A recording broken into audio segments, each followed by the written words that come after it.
بسم اللہ الرحمن الرحیم، اللہ کے نام سے شروع جو نہایت مہربان رحم والا ہے۔ لإیلاف قریش، اس لیے کہ قریش کو میل دلایا۔ ایلافہم رحلۃ الشتاء والصیف، ان کے جاڑے اور گرمی کے دنوں کی کوچ میں انہیں میل دلایا، رغبت دلائی۔ فلیعبدوا رب ھذا البیت، تو انہیں چاہیے اس گھر کے رب کی بندگی کریں، الذی اطعمہم من جوع وآمنہم من خوف، جس نے انہیں بھوک میں کھانا دیا اور انہیں ایک بڑے خوف سے امان بخشا۔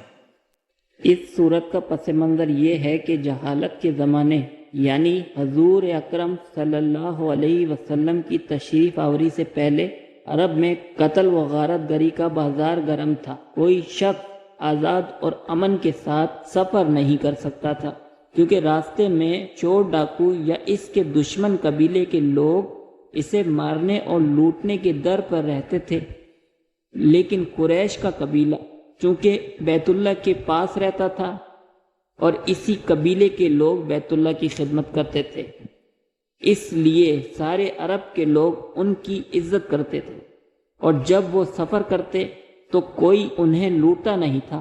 اس وجہ سے قریش کے لوگوں کا یہ معمول تھا کہ وہ اپنی تجارت کی خاطر سردیوں میں یمن کا سفر کرتے تھے اور گرمیوں میں شام جایا کرتے تھے۔ اسی تجارت سے ان کا روزگار وابستہ تھا، اور اگرچہ مکہ مکرمہ میں نہ کھیت تھے نہ باغ، لیکن انہی سفروں کی وجہ سے وہ خوشحال زندگی گزارتے تھے۔ اللہ تعالیٰ اس صورت میں انہیں یاد دلا رہے ہیں کہ ان کو سارے عرب میں جو عزت حاصل ہے اور جس کی وجہ سے وہ سردی اور گرمی میں آزادی سے تجارتی سفر کرتے ہیں، یہ سب کچھ اسی بیت اللہ کی برکت سے ہے کہ اس کے پڑوسی ہونے کی وجہ سے سب ان کا احترام کرتے ہیں۔